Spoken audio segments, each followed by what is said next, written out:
Atceros to kā tagad. 1893. gads. Es stāvu šeit, pie majestātiskā Niagaras ūdenskrituma, apbrīnojot tā neaprakstāmo skaistumu. Toreiz mani pārsteidza spēks un varenība, ko dāvājusi mums māte daba. Vērojot mutuļojošās ūdens traumas, es redzēju nākotni, pasauli, kurā miljardiem cilvēku dzīvo gaišās un siltās mājās, kur rūpnīcas darbojas ar tīru un stabilu enerģiju. Pagāja tikai 1 gads, un šeit, šajā pašā vietā, tika uzstādīti 10 mana dizaina maistarāls ģeneratori. Tie kļuva par pamatu pasaulē pirmās lielās hidroelektrostacijas izveidei. Niagaras hidroelektrostacija numur 1 toreiz parādīja visai pasaulē, ka ūdens var kļūt par neizsmeļamas enerģijas avotu, pārvēršot dabas spēku labumā visai cilvēcei. Toreiz mana spēja paredzēt nākotni palīdzēja veikt tehnoloģisku revolūciju un uzlabot dzīvi veselām paaudzēm. Tomēr šodien, atrodoties tajā pašā vietā un vērojot tās pašas mutuļojošās traumas, es redzu pavisam ko citu. Es redzu milzīgas briesmas, kas draud visai planētai. Tas, kas notiks tuvākajā nākotnē, būs dzīvības un nāves jautājums ne tikai cilvēcei, bet arī personīgi tev, mans dārgais draugs.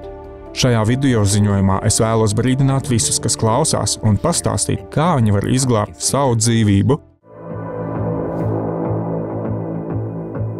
Kolorādo upe apgādā ar ūdeni 7 ASV štātus. Kolorādo baseinā jau vairāk nekā 20 gadus turpinās megasausums, kas ir vissmagākais pēdējo 1200 gadu laikā. Pašlaik šī problēma skar vismaz 40 miljonus cilvēku. Kopējais ūdens krājums samazinās ļoti ātri. Speciālisti brīdina, ka tas var novest pie mirušā baseina izveidošanās. Nav redzamas nekādas būtiskas vētras pie horizonta, tāpēc var droši teikt, ka mēs pabeigsim šo gadu sausu un turpināsim šo nepārtraukto sausumu. Tomēr jau 2024. gada janvārī San Diego un Venturā tika izsludināta ārkārtas situācija plūdu dēļ. Cilvēki glābās bēgot, mašīnas tika noskalotas ar ūdens straumēm. 5. februārī izkrita rekordliels nokrišņu daudzums. Plūdu draudi skāra 38 miljonus cilvēku Kalifornijā un kaimiņos esošajā Arizonā. Notika postoši dubļu noslīdeņi. Vētras vēju brāzmas sasniedza 128 km/h. 2 dienu laikā nolija 49% no vidējā gada nokrišņu daudzuma. Ūdenskrātuves pārplūda. Pēc plūdiem šokēti iedzīvotāji ar asarām vilka ārā no savām mājām samirkušas un dubļainas mēbeles.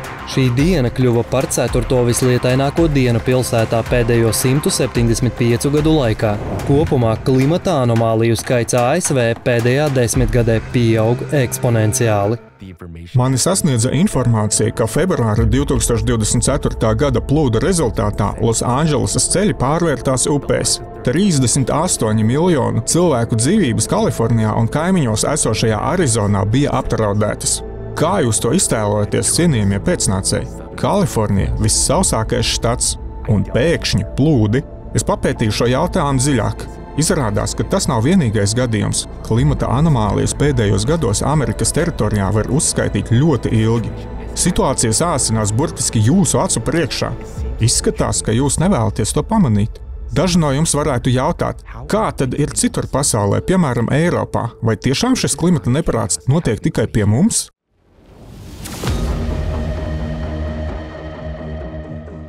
Eiropa cieš no nopietna sausuma jau vairākus gadus. Situācija sāsinājās 2022. gada vasarā, kad Eiropu piemeklēja visspēcīgākais sausums pēdējo 500 gadu laikā. Anomālo karstumu Eiropas Savienības valstīs salīdzināja ar apokalipsi. Francija cīnījās ar plašiem meža ugunsgrēkiem, bet Šveicē atkusa pārēja, kas bija pārklāta ar ledu 2000 gadu.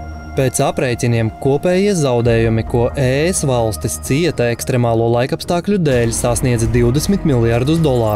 2023. gadā situācija kļuva vēl sliktāka. Praktiski katra upe Eiropas Savienības teritorijā kaut kādā mērā izsīka. Spānijas Katalonijā tika izsludināta ārkārtas situācija, jo reģionam draudēja spēcīgākais sausums vēsturē. Iedzīvotājiem tika aizliegts mazgāt automašīnas un uzpildīt baseinus. Anomālais karstums izraisīja ražas zudumu, kas ietekmēja pārtikas cenu pieaugumu, tostarp arī gaļas. Sausums sāsināja enerģētikas krīzi Eiropā. Ūdens līmeņa pazemināšanās dēļ lielākā daļa Francijas un Itālijas hidroelektrostaciju ievērojami samazināja elektroenerģijas ražošanas apjomus. Francijā ūdens tik ļoti sasila, ka kļuva nepiemērots atomelektrostaciju dzēsēšanai. Eiropa kļuva kā bekons uz pannas. Kas notiek tagad? 2024. gads. Eiropa atgūstas pēc lietusgāzēm, kas skāra vairākas valstis. Vētras un stipri lieti skāra Ziemeļeiropas reģionus 2024. gada janvāra pirmajās dienās, radot nozīmīgus plūdus apvienotajā karalistē un Ziemeļfrancijā. Bija aplūdinātas Beļģijas, Vācijas, Nīderlandes un vairāku Austrijas pilsētu ielas. Materiālie zaudējumi no plūdiem varētu sasniegt miljardiem eiro, bet ekoloģiskos zaudējumus ir grūti novērtēt. Viena pazīstama ekoaktīviste rakstīja: nāvējošs karstums, plūdi, vētras, meža ugunsgrēki, sausumi, ražas zudumi. Tas nav jaunais normālais. Mēs esam pašā klimatiskās un ekoloģiskās katastrofas sākumā, un ekstremāli laikapstākļi kļūs arvien biežāki. Ar šo izteikumu strīdēties ir bezjēdzīgi. Pat tiešām klimats mainās ne tikai ASV un Eiropā, klimats mainās visā pasaulē. Jūs esat uz globāla kataklizmu sliekšņa. Kas tās izraisa un kā tās apturēt, par to jūs uzzināsiet tālāk, bet šobrīd ir svarīgi saprast, kas cilvēcei šādā situācijā ir visnepieciešamākais. Kā zināms, bez ēdiena cilvēks var izdzīvot apmēram 30 dienas, dažkārt pat ilgāk. Bet bez ūdens tikai 3–5 dienas, retākos gadījumos 8 dienas.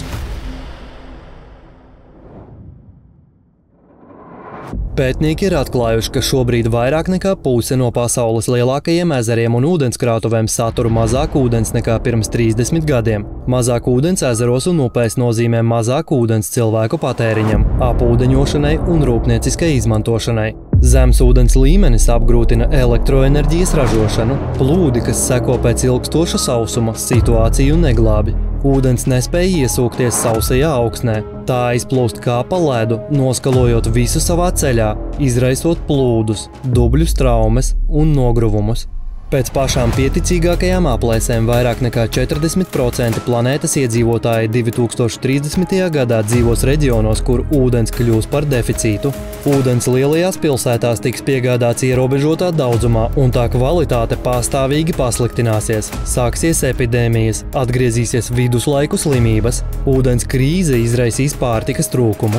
Tas provocēs lielas iedzīvotāju migrācijas. Valdības kritīs kā kāršu namiņi. Apgabali, kuriem būs pieejami ūdens resursi, noslēgsies robežās, kurām nebūs nekādas saistības ar valstu robežām. Vienas valstis slīkst, citas izžūst, bet dažas vispirms izžūst un pēc tam slīkst. Situācija ar ūdeni patiešām ir kritiska. Kā jūs saprotat, tā ar katru gadu kļūst arvien asāka. Tas ir saistīts ar kraso klimata situācijas pasliktināšanos, vides piesārņojumu un planētas iedzīvotāju skaita pieaugumu. Kā rīkoties? Pirms jūs uzzināsiet šīs problēmas risinājumu, apskatīsim, ko piedāvā zinātne, bizness un tehnika.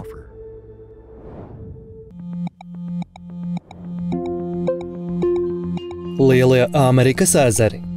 Tie satur 18% no visa pasaules saldūdens. Dažiem ekspertiem un amatpersonām radās ideja novirzīt ūdeni no lielajiem ezeriem uz Kolorādo upi, proti izsūknēt lielos ezerus. Šim plānam ir 3 galvenās problēmas. Pirmā. Lai to realizētu, būs nepieciešams cauruļvads, kas iet augšup kalnā un kura garums būs aptuveni 1600 km. Tas būs garāks par jebkuru citu jebkād būvētu ūdensvadu. Cik tas maksās? Otra problēma ir tāda, ka caurules, pa kurām tek dzeramais ūdens, prasa regulāru apkopi. Bez pienācīgas apkopes cauruļvadā var savairoties slimību izraisošas baktērijas un vīrusi. 80% no visām slimībām pasaulē ir saistītas ar neapmierinošu dzeramā ūdens kvalitāti un sanitāri higienisko normu pārkāpumiem ūdensapgādē. Trešā problēma – nepieciešama pastāvīga noplūžu diagnostika un remonts. Ziemeļamerikā ūdensapgādes sistēmās noplūdes dēļ tiek zaudēti no 20 līdz 50% no visa saldūdens. Džeksonā, Misisipi štata galvaspilsētā ar apmēram 170 000 iedzīvotāju, ūdensapgādes sistēmas remonts varētu izmaksāt no 1 līdz 2 miljardiem dolāru. Visas valsts mērogā ūdensapgādes sistēmas remonts varētu pārsniegt 1 triljonu dolāru. Aptuveni 70% no saldūdens uz Zemes atrodas ledājos, kas gandrīz viss atrodas Antarktīdā. Kopš 19. gadsimta beigām tika mēģināts vilkt neliela izmēra aizbergus no Čīles dienvidu krastiem uz ziemeļiem. 20. gadsimtā šo ideju aktīvi attīstīja okeanogrāfs Džons Īzaks. 1949. gadā seminārā Skripsa Okeanogrāfijas institūtā viņš prezentēja projektu par antarktisko aizbergu vilkšanu uz Dienvidu Kaliforniju. Īzaks plānoja aizvilkt aizbergu, kas sver 8 miljardus tonu līdz San Diego 200 dienās. Cerot uz labvēlīgajām okeāna straumēm, viņš plānoja iztikt ar 6 okeāna vilcējiem ar kopējo jaudu 80 000 zirgspēku. Daudzus gadus Īzāks uzstājās ar jaunām šī projekta idejām, taču lieta tālāk par sarunām nenonāca. Līdz šim neviens nav izdomājis, kā saglabāt ledu vilkšanas laikā siltajā okeānā. Daži speciālisti ir aprēķinājuši, ka vienam veselam kokam gadā nepieciešami gandrīz 42 000 litru ūdens. Viņi apgalvo, ka liekie koki patērē daudz ūdens, un tādējādi mūsu pazemes ūdeņos nonāk mazāk ūdens. Šie speciālisti piedāvā izcirst pusi no kokiem nacionālajos mežos, lai atbrīvotu vairāk ūdens. Bet šeit ir problēma. Mežs ir Zemes ekosistēmu pamats. Ja izcirtīs mežus, planēta aizies bojā. Tas ir tāpat kā cīnīties ar blaugnām, likvidējot galvu. 97% no visa pasaules ūdens ir jūrās un okeānos. Lai iegūtu no tiem dzeramo ūdeni, nepieciešams noņemt sāli un izfiltrēt piemaisījumus. Ideja šķiet vienkārša un saprotama. Taču tās masveida pielietošanai ir divas problēmas. Pirmā, uz katru galonu atsāļotā ūdens paliek apmēram 2 galoni hipersālīta ūdens. Gandrīz vienmēr tas tiek izliets atpakaļ okeānā. Šādās vietās jūras dzīvība iet bojā. Masveidā pielietojot šo metodi, tas novestu pie visa dzīvā okeānā bojāējas. Otrā, cauruļvads. 1000 kilometru jaunu cauruļu no okeāna līdz patērētājiem ar visām izrietošajām sekām. Turklāt pastāv iespēja, ka spēcīgas zemestrīces gadījumā Sanandrejas lūzuma tuvumā cauruļvadi var tikt sabojāti. Tas izraisītu katastrofu. Milzīgs cilvēku skaits paliktu bez galvenā ūdens avota. Šie ir galvenie veidi, kurus jūsu speciālisti šodien piedāvā ūdens deficīta problēmas risināšanai. Kā redzams, ideāla risinājuma nav. Diemžēl tās nav visas grūtības. Ir pienācis laiks parunāt par otro problēmu, kas saistīta ar ūdeni. Jā, tā ir otrā globālā ūdens problēma, ar kuru cilvēce jau saskaras. Pat ja jūs jau esat ieguvuši ūdeni no aizberga vai lielajiem ezeriem, katrā litrā šī ūdens būs aptuveni 240 000 mikro un nanoplastikas daļiņu. Mikroplasmasas piesārņojums ir pārņēmis visu planētu. Zinātnieki ir atklājuši mikroplasmasu mākoņos, pazemes ūdeņos, Grenlandes un Antarktīdas ledājos, Everesta virsotnē un pašā dziļākajā vietā okeānā, Marianas dziļvagā. Visa okeāna māsa ir burtiski pārpildīta ar mikroplasmasu. Tā tika atrasta katrā okeāna ūdens paraugā. Ļoti satraucoši, ka mēs atrodam mikroplasmasu katrā paraugā, sākot no piekrastes rajoniem līdz visatālākajiem okeāna apgabaliem. Pēc ANO aplēsēm sīkāko mikroplasmasas daļiņu daudzums jau tagad pārsniedz zvaigžņu skaitu mūsu galaktikā. Un tā jau ir visur – gaisā, ūdenī un augsnē. Šodien līdz 25 miljoniem tonu mikro- un nanoplastmasas gadā pārvietojas 1000 kilometru ar okeāna gaisu, sniegu, jūras šļakatām un miglu. Šķērsojot valstis, kontinentus un okeānus, mikroplastmasas daudzums apkārtējā vidē pieaug, bet pagaidām netiek veikti nekādi efektīvi pasākumi, lai to no turienes izņemtu. Tikmēr mikroplastmasa jau ir atrasta cilvēka organismā. asinīs, sirdī, plaušās, smadzenēs, placentā un pat mātes pienā. Kā es saprotu, tagad jums plasmasa, mikroplasmasa un nanoplasmasa ir visur pa visu planētu.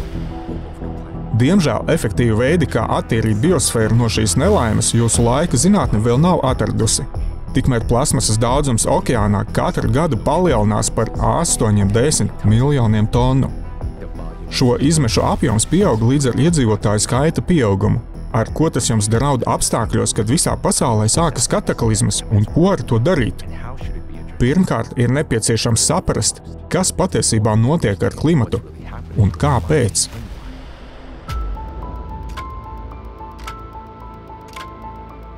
Mūsu planēta plīst pa vīlēm antropogēnā faktora un geodinamiskās aktivizācijas dēļ. Zemestrīces, milzīgi plūdi, postoši meža ugunsgrēki, nerimstošs sausums, zemes nogruvumi, cikloni un vētras skar visu pasauli, atņemot desmitiem tūkstošu cilvēku dzīvības un piespiežot simtiem tūkstošus pamest savas mājas. Šodien tas skar jau katru. Uz Zemes vairs nav drošu vietu. Izmaiņas uz planētas, ko mēs redzam šobrīd – strauji temperatūras pieaugums un ledāju kušana, vulkāniskās aktivitātes palielināšanās, zemestrīču skaita un spēka pieaugums, magnētiskā pola dreifs un magnētiskā lauka pavājināšanās notiek ik pēc 12 000 gadu ārējo kosmisko procesu ietekmes dēļ. Šīs ietekmes rezultātā mūsu planētas kodols sasilst, kas izraisa ķēdes reakciju katastrofiskām izmaiņām pa visu Zemi. To apstiprina kvartāra nogulumu ģeohronoloģijas izpēte, ledus kērnu pētījumi, atklātais uz Sello horizonts un daudz kas cits. Pagājušajā ciklā pirms 12 000 gadu globālās temperatūras pieauga par veseliem 15 grādiem pēc Celsija. Dažu desmitgažu laikā izkusa lielākā daļa ledāju, sākās katastrofāli plūdi, tsunami un zemestrīces. Dažas zemes teritorijas pilnībā pārklāja ūdens, intensīvās okeāna līmeņa paaugstināšanās dēļ, tomēr pēc tam notika tikpat strauja atdzišana. Katru reizi cikla laikā notika polu dreifs, zemes magnētiskais lauks pavājinājās 8–10 reizes. Magnētiskā lauka pavājināšanās izraisīja kosmiskās radiācijas plūsmas pieaugumu, vulkānu izvirdumi skāra katru pasaules nostūri. Pirms 12 000 gadu kataklizmas noveda pie megafaunas masveida izmiršanas un cilvēces skaita straujas samazināšanās. Taču tas bija mazais cikls. Tagad mēs ieejam lielajā ciklā, daudz spēcīgākā. Tas, ka jūs šobrīd skatāties šo filmu, liecina, ka mūsu planēta salīdzinoši veiksmīgi pārdzīvo iepriekšējo klimata ciklu. Tā neaizgāja bojā, kā arī neaizgāja bojā visos iepriekšējos ciklos kopš tās rašanās brīža. Klimata stabilizāciju vienmēr nodrošināja okeāns. Okeāns novadīja siltumu no Zemes dzīvēm uz kosmosu.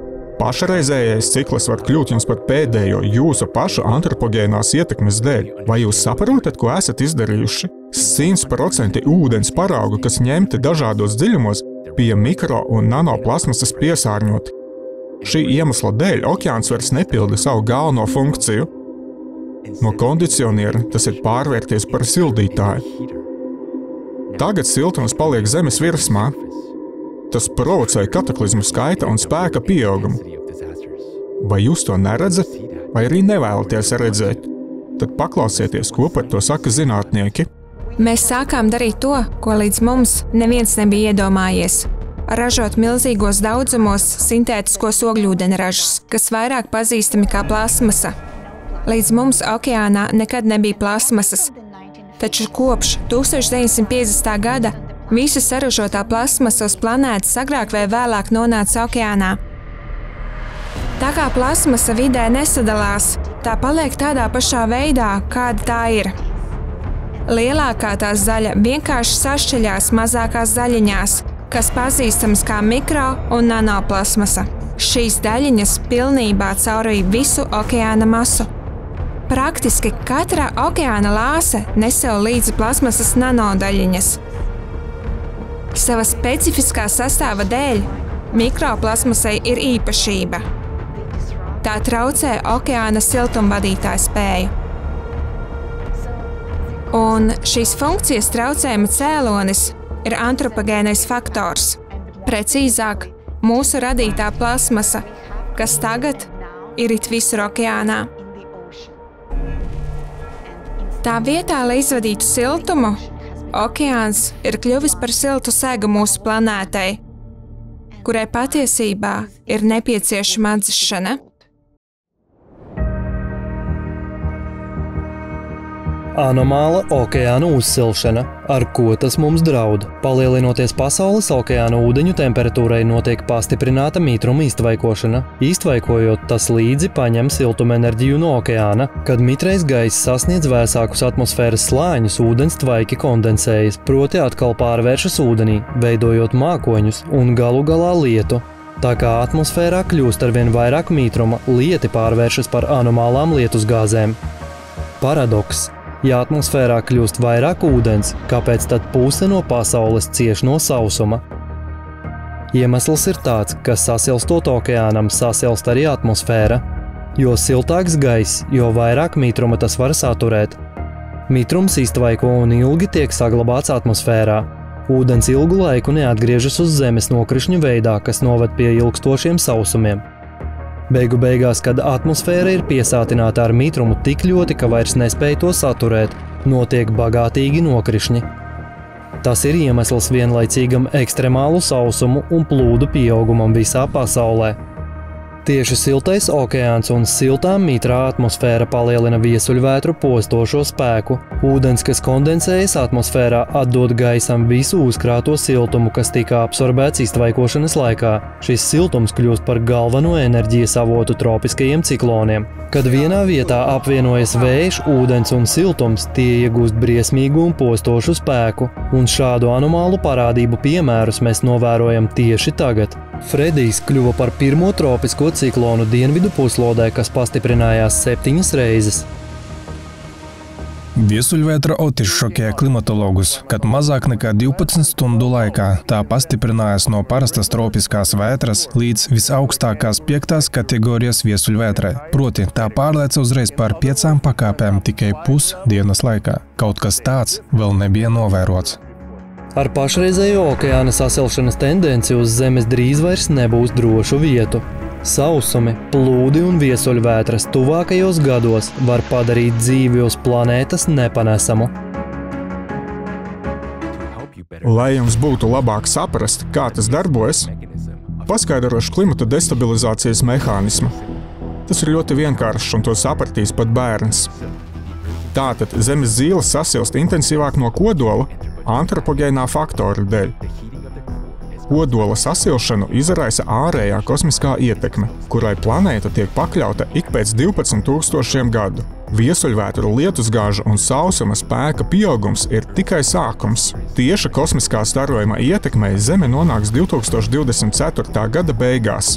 Jūsu piesārņotais okeāns netiek galā ar siltuma novadīšanu, tāpēc kataklizmu pieaugums notiek ātrāk nekā paredzēts. Šādā mērogā tas notiek pirmo reizi planētas pastāvēšanas laikā.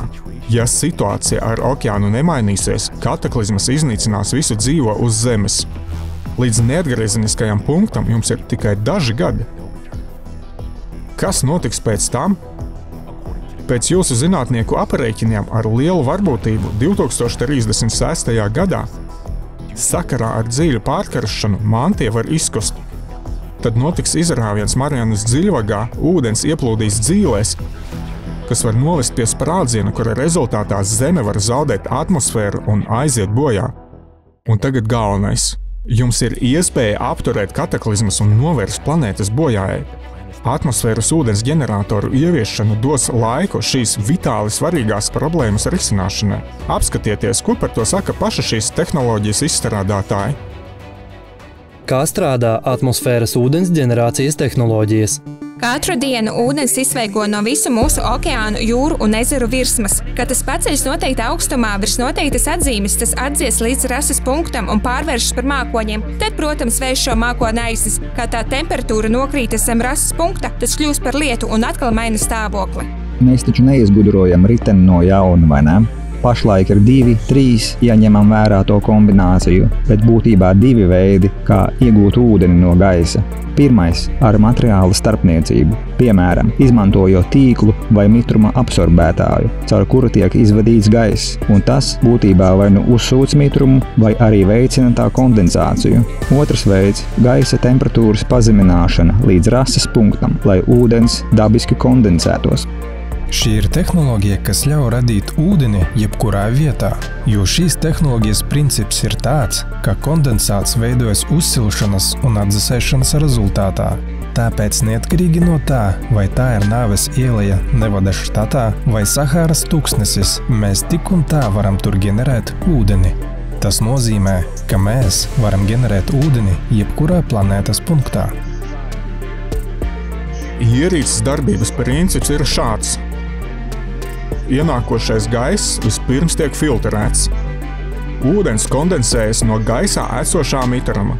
Tādējādi vienīgais, ko ierīce iegūst, ir H2O molekula, kas ir mazāka nekā mikroplasmasas daļiņa. Filtrācija attīra visu, un pēc tam, pirms ūdens nonāk pie patērētāja vai cilvēkiem, kuri to izmanto, tā vēlreiz iziet cauri lielai ogļu filtrācijas sekcijai ar sudarba piedevu, lai šis process ne tikai novērstu baktēriju augšanu, bet arī izvadītu visu lieko, kas atrodas ūdenī. Tas ir pārsteidzošs process. Vai AUG tehnoloģija var nodarīt kaitējumu ekoloģijai vai izjaukt līdzsvaru atmosfērā? Tas noteikti ietekmēs apkārtējo vidi. Pozitīvi ietekmēs. Jo, kad mēs pārveidojam atmosfēras gaisu, mēs tāpat izfiltrējam no tā piesārņojošās vielas. Piemēram, smogu, izplūdes gāzes, smiltis un visu, kas lido gaisā. Un tas ir tikai viens ietekmes piemērs.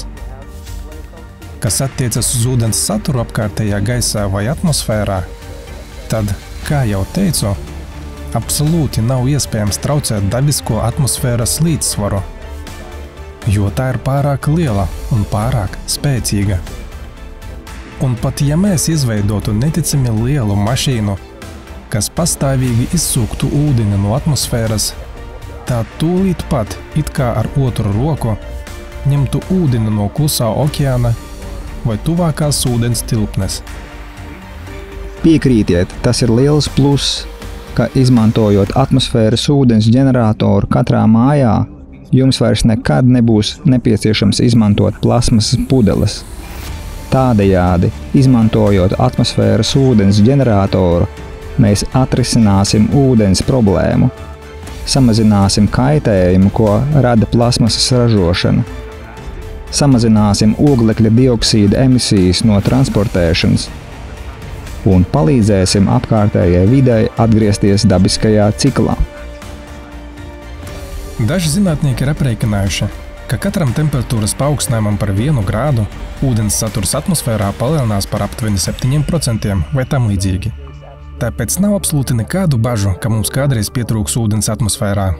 Respektīvi, šī ir absolūti ilgspējīga sistēma, un tā darbojas daudz ātrāk nekā, piemēram, gruntsūdeņu ieguve, jo to atjaunošanai ir nepieciešami gadi, lai ūdens iesūktos zemē. Taču ar atmosfēru situācija ir citāda. Pati atmosfēra atrodas tiešā saskarā ar zemes virsmu. Tādējādi mēs varam iegūt tik daudz ūdens, cik vēlamies. Atmosfēras ūdens ģeneratori noņem lieko mitrumu no atmosfēras, kas veidojas temperatūras paaugstināšanās dēļ uz planētas. Iesūcot gaisu, notiek tā attīrīšana no piesārņojošām vielām. AUG tehnoloģija ir nekaitīga videi, tā palīdz planētai. Vai AUG tehnoloģija spēj saražot ūdeni nepieciešamajā apjomā?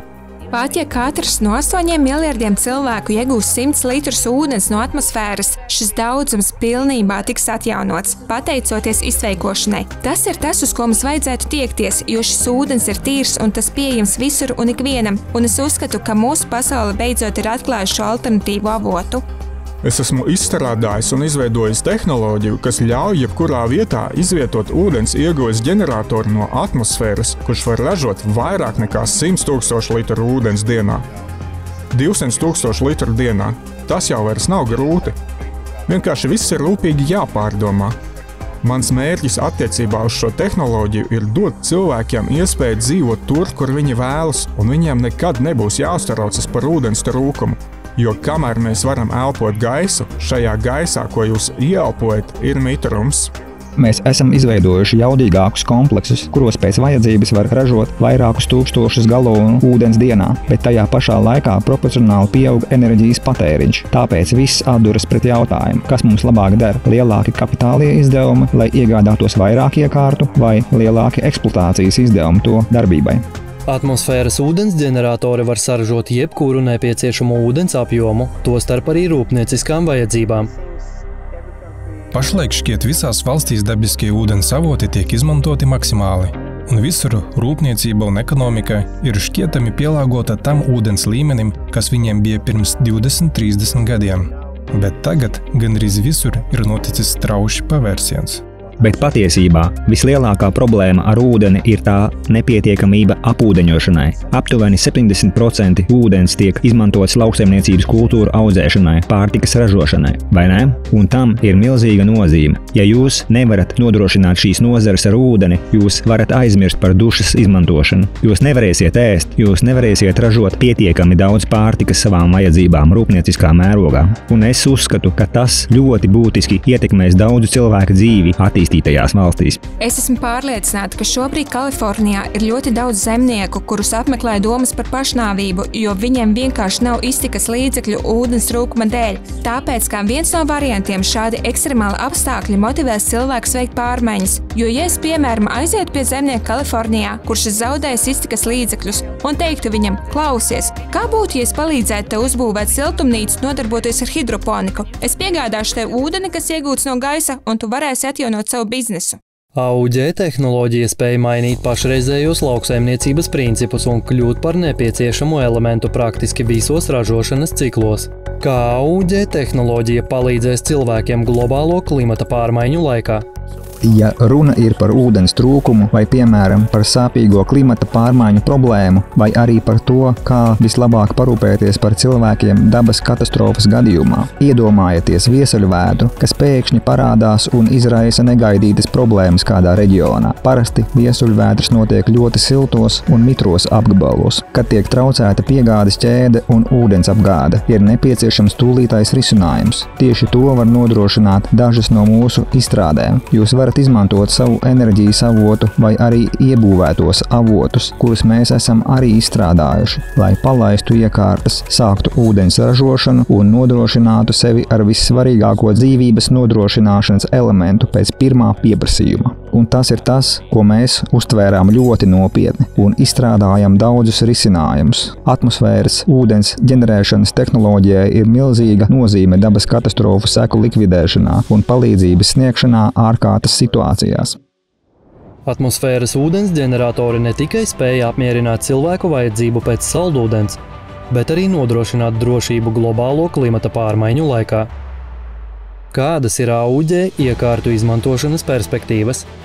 Kā jau teicu, tā ir attīstoša tehnoloģija. Tā vēl nav sasniegusi savas attīstības virsotni. Nozares attīstība būs atkarīga no politiskām izmaiņām un politiskiem šķēršļiem, bet tuvāko 15 gadu laikā šī nozare augs un attīstīsies, kļūstot par mūsu sabiedrības svarīgu sastāvdaļu. Tas neapšaubāmi notiks, un to nav iespējams apturēt. Un tā vietā, lai strādātu atsevišķi un mēģinātu kaitēt viens otram, mums ir jārīkojas kopā, jo tā ir globāla problēma. Viena no mūsu galvenajām problēmām šodien ir tā, ka mēs mēdzam rīkoties vairāk peļņas dēļ, nevis cilvēces labā. Un mans galvenais uzdevums ir rīkoties cilvēces labā. Cik vien man atlicis dzīvot, es to darīšu. Augā ir atmosfēras ūdens ģeneratori, un jums ir taisnība, bet pagājušajā gadā par tiem vēl nerunāja. Cilvēki jautāja, ko tas nozīmē. Tiešām, jūs vēlaties teikt, ka var iegūt ūdeni no gaisa? Un pēkšņi visa pasaule pamodās un saka, oho, tās taču ir neizsīkstošs avots. Un tā, cienījamie pēcnācēji, jums tika prezentēta tehnoloģija, kas ļaus iedarbināt planētas kondicionieri. Pirmajā mirklī ideja izskatās diezgan negaidīta. Apskatīsim, kādi nosacījumi ir nepieciešami, lai to palaistu pilnā mērā. Ņemot mitrumu no gaisa, mēs stimulējam iztvaikošanu. Kopā ar iztvaikošanu no virsmas paceļas mikro- un nanoplastmasa.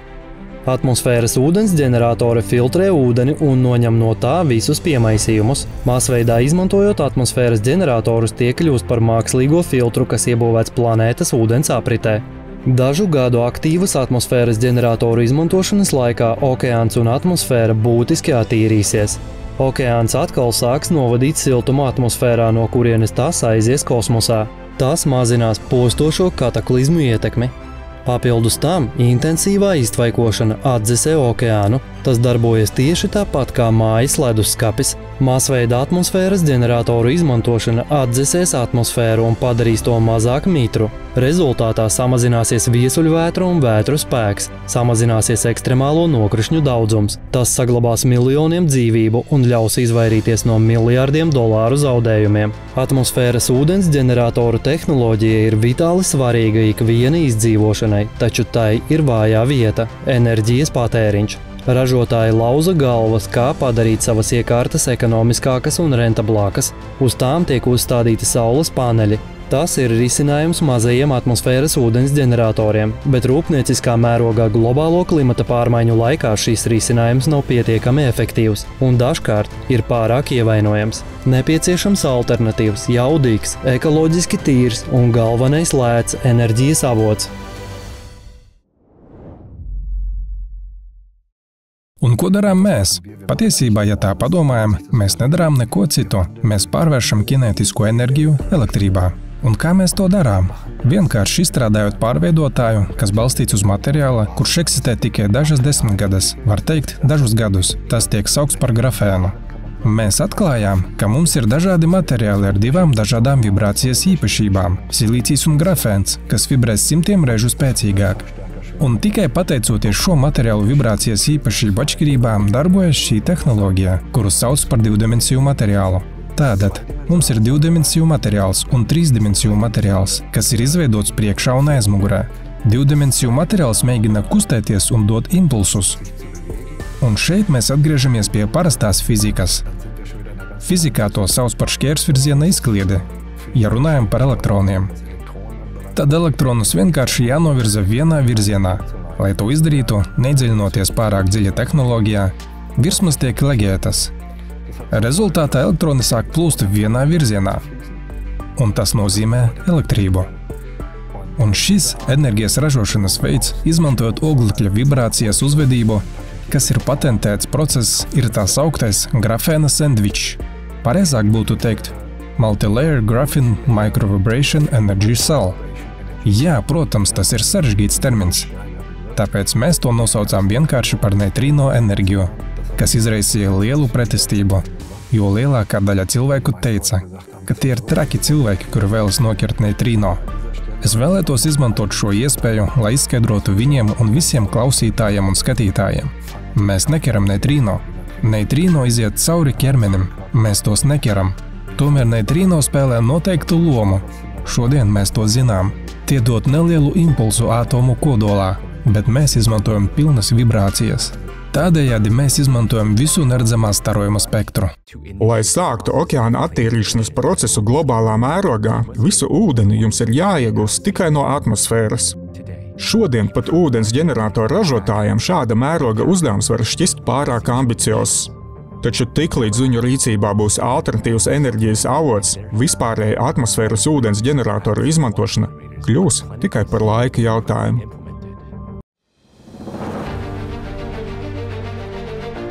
Pirmais solis, kas jāveic, ir pilnībā pāriet uz atmosfēras ūdens ģeneratoriem un pārtraukt ūdens ieguvi no virszemes un pazemes avotiem. Atmosfēras ūdens ģeneratori var ražot nepieciešamo ūdens daudzumu gan dzeršanai, gan rūpnieciskām vajadzībām. Tie kļūs vitāli svarīgi ūdens krīzes apstākļos un nodrošinās ilgtspējīgu ūdens apgādi. Otrais solis ir kanalizācijas sistēmu rekonstrukcija. Ūdens nedrīkst tikt novadīts atklātās ūdenskrātuvēs. Tam ir jānokļūst augsnē attīrītā veidā, un tikai pēc tam, kad tas izies caur dabisko augsnes filtrāciju, tas var nokļūt ūdenskrātuvēs. Ūdens iegūšana no atmosfēras par 70% atrisina klimata parādību sāsināšanās problēmu. bet notekūdeņu attīrīšana vēl par 30%. Tas ļaus pilnībā īstenot vairākus ANO ilgtspējīgās attīstības mērķus. Trešais svarīgais solis ir bezdegvielas ģeneratoru BDG ieviešana, kas nepieciešami, lai nodrošinātu atmosfēras ūdens ģeneratorus ar nepieciešamo un pieejamo enerģiju, ņemot vērā to energoietilpību. Mitrumam, kas nepieciešams ūdens ģenerēšanas iekārtām, jāpapildinās no dabiskajiem avotiem, un tam ir jālikvidē atklātās ūdenskrātuves. Tieši BDG ieviešana ļaus samazināt atkarību no hidroenerģijas un dos iespēju atvērt dambjus. Upju atjaunošana to sākotnējās gultnēs un dabisko straumju atjaunošana novērsīs ūdens stagnāciju un atdzīvinās ekosistēmas. Šie pasākumi arī ļaus sasniegt vairākus ilgtspējīgās attīstības mērķus, ko apstiprinājusi ANO ģenerālā asambleja. Tie ir prioritāri soļi planētas saglabāšanas ceļā. Ja tie tiks īstenoti jau pēc 2–3 gadiem, mēs redzēsim jūtamus rezultātus. Tajā pašā laikā jāsaprot, ka klimata pārmaiņu process pieņemas spēkā un to vienā mirklī apturēt nebūs iespējams. Tāpēc pirmajā gadā situācija var nedaudz pasliktināties, bet aptuveni pēc 8–14 mēnešiem viss stabilizēsies. Pēc 5–8 gadiem mēs redzēsim, cik ļoti ūdeņi būs attīrījušies. Tas atjaunos okeāna funkciju atvēsināt planētu, pazudīs plūdi, sausumi, anomāli vēji un temperatūras svārstības. Klimats kļūs daudz maigāks un prognozējamāks. Tādējādi, pateicoties atmosfēras ūdens ģeneratoru ieviešanai, mēs iegūsim papildu laiku, lai izstrādātu vairogu, kas pasargās mūsu planētu no ārējās kosmiskās ietekmes. Cienījamie pēcnācēji, šobrīd jūs stāvat pie pašas kraujas malas un vērojat tuvojošos katastrofu, bet jūs neko nedarāt, un tas notiek laikā, kad jums jau ir nepieciešamās tehnoloģijas. Pateicoties atmosfēras ģeneratoriem, jūs patiešām varat iegūt laiku, kas nepieciešams zinātniekiem, lai apturētu kataklizmas un saglabātu Zemi nākamajām paaudzēm. Tas ir globāls projekts, viens no galvenajiem puzles gabaliņiem pasaules glābšanā.